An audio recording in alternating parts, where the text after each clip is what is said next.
我手中这本长达969页的著作是一本法语版的《21世纪资本论》，它的作者正是在美国一炮而红的年轻法国经济学家托马斯·皮凯迪。虽然这是一部学术著作，但是它已经雄居销售榜首，目前全球的总销量已经达到15万册。在书中，这位左派的经济学家分析了21世纪资本主义的新特征，以及财富分配不均、贫富差距拉大等等的政治经济问题。而他的祖国法国也正在左派政府的领导下对富人征收重税，引发了争议。皮凯迪究竟如何看待当今的资本主义？对于富人越富、穷人越穷的问题，究竟应该如何解决？今天，让我们从皮凯迪的口中探个究竟。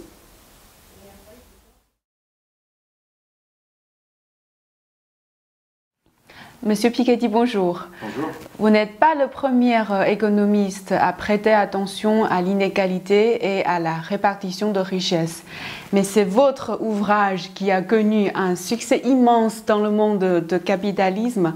Alors, comment voyez-vous vous-même la consécration de votre livre ? Moi, je suis très heureux, évidemment, du succès du livre. Ce livre essaye de raconter une histoire lisible et humaine de l'argent. Et donc ce qui est vraiment nouveau dans ce livre, et je pense que ce qui intéresse un large public, c'est que je synthétise 15 années de travail collectif de plus de 30 chercheurs dans le monde, de collecte de données historiques. Moi, mon but, c'est pas d'expliquer quelles sont les seules conclusions possibles qu'on peut tirer, mais plutôt d'aider chacun à tirer ses propres conclusions et à se faire une idée sur ces questions qui sont trop importantes pour être laissées aux économistes et qui concernent tout le monde. Alors, par rapport au Capital de Karl Marx, qui est publié en 1867, le succès de votre livre signifie-t-il que nous sommes en train de vivre aujourd'hui dans un conflit de classes plus aigu que jamais? Cette question, elle a toujours été centrale. Alors, c'est vrai qu'aujourd'hui, aux États-Unis notamment, il y a une remontée des inégalités à des niveaux qu'on n'avait pas vus depuis un siècle. Et donc c'est vrai qu'il y a une sensibilité à cette question des inégalités qui est particulièrement vive actuellement aux États-Unis. Donc certaines des interrogations qui existaient à l'époque de Karl Marx ou à l'époque du 19e siècle ressurgissent aujourd'hui. Le livre de Karl Marx, je ne sais pas si vous avez essayé de le lire, mais il est un peu dur à lire. Parce qu'il y a beaucoup de spéculations théoriques. Moi, mon livre, je crois, est plus facile à lire. Enfin, c'est un livre plus lisible parce que c'est un livre plus historique, il y a peu de spéculations théoriques et on est plutôt d'essayer de raconter une histoire économique et sociale vivante. Maintenant, si on cherche à comprendre au niveau des principes et des prédictions, la principale différence peut-être par rapport à Karl Marx, c'est que Karl Marx défend cette idée d'une baisse tendancielle du taux de profit. Et donc l'idée que le rendement du capital, à long terme, va finir par baisser, par tomber vers zéro. Et donc il va y avoir une révolution finale et tout va exploser. Moi, je ne crois pas ça du tout. Je crois au contraire, s'il y a une loi qui résume mon livre, c'est l'idée du R plus grand que G, c'est-à-dire le taux de rendement du capital, qui est plus élevé que le taux de croissance G de l'économie, et ça peut continuer comme ça éternellement. Donc d'une certaine façon, c'est le contraire absolu de Karl Marx. Disons, il n'y a que des forces politiques et des institutions démocratiques qui peuvent modifier cela et qui peuvent rendre les inégalités capitalistes supportables et qui peuvent domestiquer, disons, les forces capitalistes dans l'intérêt commun. Si on analyse bien les données historiques, il n'y a pas de baisse tendancielle du taux de profit. C'est-à-dire le rendement du capital, il peut tout à fait rester, mettons, à 5% par an pour toujours, avec une croissance qui, dans les pays les plus riches, est, mettons, de 1% par an. Et il n'y a pas de contradiction. Simplement, c'est justement ça qui permet à une très forte perpétuation de l'inégalité dans le temps.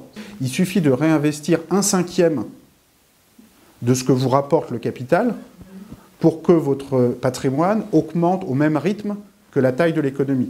Et c'est exactement ce qui se passe dans toutes les sociétés patrimoniales jusqu'au 19e siècle et jusqu'à la Première Guerre mondiale. Et ce sont uniquement les chocs liés aux guerres qui ont modifié cet équilibre. Sans ces chocs politiques, cette dynamique inégalitaire du capitaliste n'a pas d'issue purement économique. Bien sûr, parce que dans votre livre, vous avez écrit que l'inégalité fondamentale, donc le R supérieur à G, je cite, plus le marché du capital est parfait, au sens des économistes, plus elle a de la chance d'être vérifiée. Donc, alors dans un pays comme les États-Unis, où le marché du capital est extrêmement développé, peut-on parler vraiment d'une brise ou de désillusion du rêve américain? Et est-ce que ceci est implacablement inévitable? Non,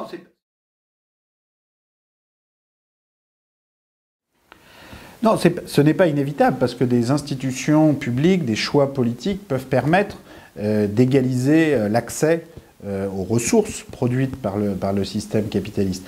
Le fait que le rendement du capital tente à être plus élevé que le taux de croissance pousse dans cette direction, c'est-à-dire le fait d'avoir un marché parfait au sens des économistes, ça n'empêche que ça peut parfaitement se conjuguer avec une perpétuation des inégalités dans le temps extrêmement forte.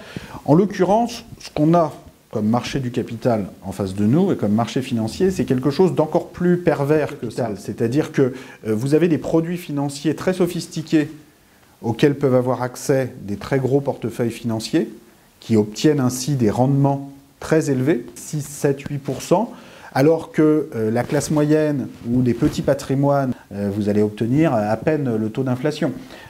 Donc l'inégalité des rendements du capital a sans doute été accentuée par la dérégulation financière et aggrave encore un peu plus ce mécanisme du R plus grand que G que je décris dans mon livre. Certains vous comparent avec Alexis de Tocqueville et son livre de la démocratie en Amérique, publié en 1856, en disant que vous êtes un autre Français qui impressionne les États-Unis.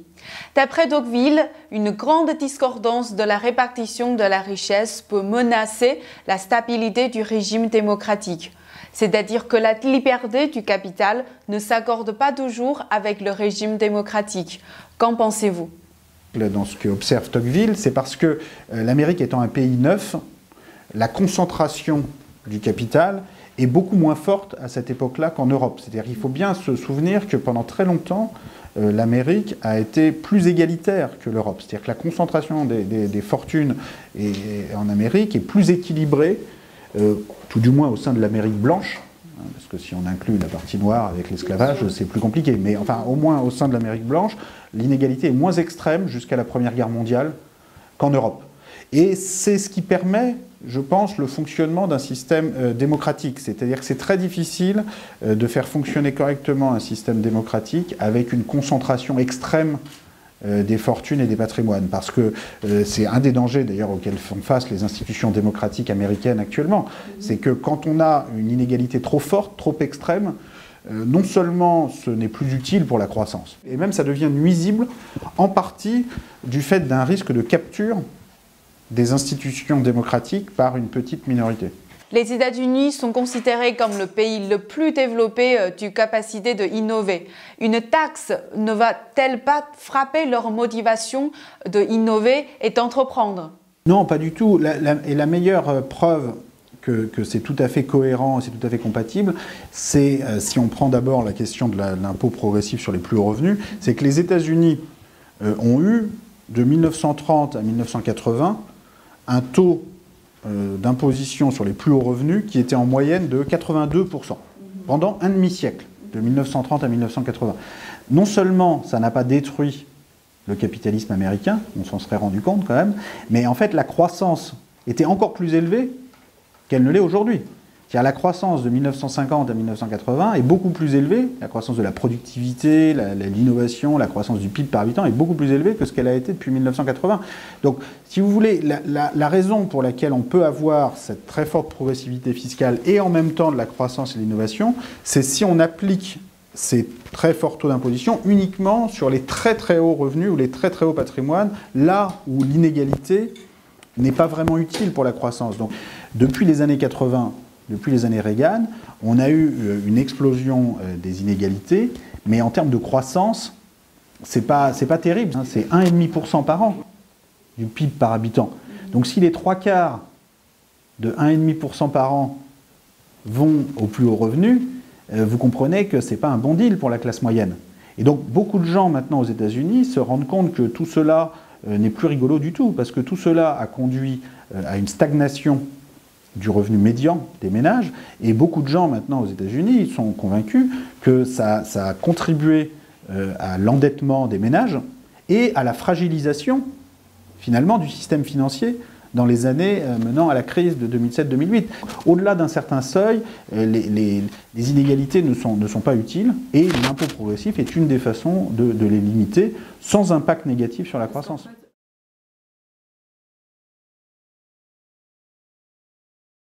Sous Deng Xiaoping, là où on encourageait une partie de population de s'enrichir en premier, le résultat c'est que le niveau de vie de l'ensemble de la population a été nettement amélioré. Donc comment voyez-vous cette contradiction en fait de cette inégalité? Oui, je pense que Deng Xiaoping a eu raison. Je pense que l'inégalité, jusqu'à un certain point, peut tout à fait être utile pour la collectivité. Donc moi je n'ai pas de problème avec l'inégalité en général. L'inégalité n'est pas un problème en soi. Tout est une question de degré.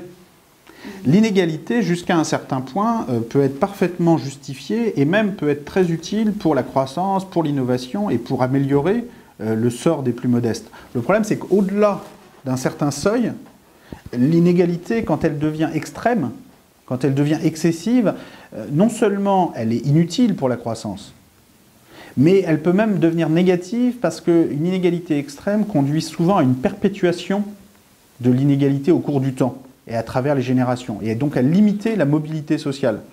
Et en plus, ça rend très difficile de faire fonctionner des institutions politiques. C'est-à-dire que quand vous avez une minorité de la population qui détient une part extrême des richesses, en termes de capacité d'influence dans le processus politique, ça peut devenir quand même extrêmement dangereux. Donc, maintenant, ça ne veut pas dire qu'il faut une égalité absolue et qu'il faut en revenir à l'époque de Mao. Et dans un contexte de mondialisation, les pays comme la Chine, l'Inde, même la Turquie sont devenus des usines du monde. Alors, taxer le capital aux États-Unis va-t-il vraiment aider les ouvriers chinois ? Je ne suis pas sûr, mais taxer les plus riches chinois, par contre, ça peut aider les ouvriers chinois. Ouais. Moi, je crois dans la mondialisation. Je pense que globalement, la mondialisation est une source d'enrichissement collectif. Maintenant, c'est vrai que certains groupes actuellement sont soumis à une pression du fait de la concurrence internationale extrêmement forte. Et je pense que une bonne façon d'essayer de répartir de façon plus équilibrée les gains de la mondialisation, c'est d'abord des institutions plus inclusives pour investir dans l'éducation, la formation, et ensuite, et de façon complémentaire, un système fiscal qui demande moins au travail peu moyennement qualifié qu'il ne le fait actuellement et qui demande plus à ceux qui ont le plus bénéficié de la mondialisation. Or, actuellement, on fait exactement le contraire.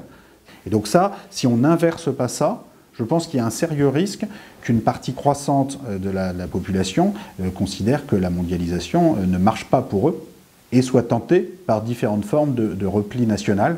Ce livre va sortir en Chine d'ici fin de l'année, alors que les Chinois ont déjà beaucoup parlé de ce livre suite à son grand succès aux États-Unis. Alors comment la Chine peut éviter le décrochage d'écart entre les riches et les pauvres sous le modèle chinois de l'économie de marché ?